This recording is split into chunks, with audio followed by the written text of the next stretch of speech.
कक्षा 9 में पढ़ने वाली दीपाली का कल बायो का वाइवा है। वो बहुत घबराई हुई है, लेकिन दीपाली वाइवा की वजह से घबराई हुई नहीं है, बल्कि उसके घबराने का ये कारण है कि पिछले 10-15 दिनों से स्कूल जाते समय एक गुंडा मवाली टाइप का लड़का दीपाली के रास्ते में पीछे दबी जुबान से तरह तरह के कमेंट पास करता हुआ चलता है। दीपाली को समझ नहीं आ रहा है कि इस लड़के से कैसे पीछा छुड़ाऊं। मम्मी से उस गुंडे लड़के के बारे में बताया तो वो भैया और पापा को बता देंगी। अगर उस लड़के का पूरा ग्रुप गुंडा हुआ तो कहीं वो मम्मी पापा और भैया के लिए खतरा ना बन जाए। नहीं नहीं, मैं अपने परिवार को खतरे में नहीं डाल सकती, मगर कुछ समझ नहीं आ रहा है कि मैं क्या करूं। दीपाली ये सब सोच ही रही थी, तभी दीपाली की माँ दीपाली के लिए दूध ले आई। दीपाली ने दूध पी लिया तो माँ ने कहा, दीपाली अब सो जाओ, कहकर मम्मी चली गई। दीपाली ने भी सोचा, कल वाइवा है, अगर ठीक से सोई नहीं तो दिमाग भी ठीक से काम नहीं करेगा, इसलिए दीपाली सोने की कोशिश में लग गई। अगले दिन दीपाली माता रानी दुर्गा मैया का नाम लेकर घर से निकली। वो वाइवा अच्छा हो जाने के बजाय इस बात की मनौती मांग रही थी कि हे माता रानी, आज वो गुंडा लड़का मेरा पीछा ना करे। मगर वो लड़का कब दीपाली के पीछे पीछे चलने लगा ये दीपाली को पता ही नहीं चला।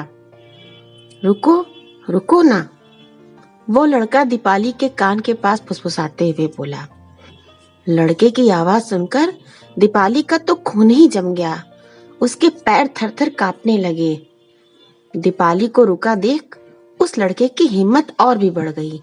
उसने बड़ी ढिठाई से कहा, इधर तो देखो, देखो मेरी तरफ। लड़के की ये बात सुनकर आज दीपाली का खून खौल उठा। वो एकदम से पीछे पलटी और शेरनी की तरह गुर्राकर बोली, क्या देखूं, क्या देखूं, बताओ जल्दी, क्या दिखाना है।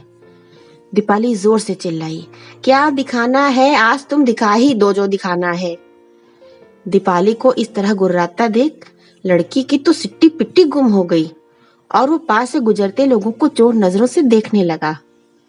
दीपाली लड़के के मुंह के आगे चुटकियां बजाती हुई बोली, जल्दी दिखा साले, रोज पीछा करता है ना, चल आज किस्सा खत्म ही कर देते हैं। दीपाली चीखने लगी, जिसको सुनकर आसपास के लोग इकट्ठा होने लगे। लोगों को इकट्ठा होते देख लड़का घबराकर भागा, लेकिन दीपाली ने दौड़कर पीछे से उस लड़के की शर्ट खींचकर उसको रोक लिया। लड़का लड़खड़ाकर रुक गया। आसपास तमाशबीनों की भीड़ बढ़ती ही जा रही थी। एक शख्स ने दीपाली से पूछा, क्या हुआ बेटी? दीपाली ने गुस्से से हाँफते हुए बताया, अंकल, ये लड़का रोज मेरा पीछा करता है, गंदे कमेंट्स करता है, मेरा स्कूल जाना मुश्किल कर दिया है। दीपाली की बात सुन उस शख्स को भी गुस्सा आ गया। उसने कहा, अच्छा ऐसी बात है? फिर उसने अपने आसपास मौजूद लोगों से कहा, आओ भाई, सब लोग मार मार इसके सर से इश्क का भूत उतार देते हैं। हाँ हाँ, मारो मारो, करते हुए भीड़ उस लड़के की धुलाई करने लगी। दीपाली दीपाली, दीपाली की मम्मी ने आवाज लगाई। दीपाली ने मम्मी की तरफ देखा। मम्मी की शक्ल धुंधली सी नजर आ रही थी। दीपाली दीपाली, दीपाली की मम्मी ने फिर आवाज लगाई और न्यूज़पेपर का रोल बनाकर दीपाली के हाथ पर धीरे धीरे मारा। दीपाली ने माँ के हाथ से न्यूज़पेपर लेते हुए कहा, मम्मी आप? मम्मी ने कहा, हाँ मैं। चलो उठो, वाइवा देने जाना है ना। वाइवा? ओह, तो मैं अभी तक सो रही थी और सपना देख रही थी। कुछ देर पहले देखे सपने को सोचकर दीपाली बहुत अच्छा महसूस कर रही थी। अचानक दीपाली की नजर अपने हाथ में पकड़े न्यूज़पेपर के पहले ही पेज पर छपी खबर पर पड़ी। बहादुर लड़की ने पीछा करने वाले गुंडे को बीच सड़क पर जूते से पीटा। इस खबर को पढ़कर दीपाली चौंक गई। न्यूज के साथ गुंडे की तस्वीर छपी थी। फोटो देखते ही हैरत से दीपाली का मुंह खुल गया। ओह माय गॉड, ये तो वही लड़का है। दीपाली ने जल्दी से पूरी खबर पढ़ी। स्कूल जाने वाली छात्रा ने एक लड़के द्वारा पीछा किए जाने और कमेंट बाजी से तंग आकर उस लड़के की जूते से पिटाई कर दी।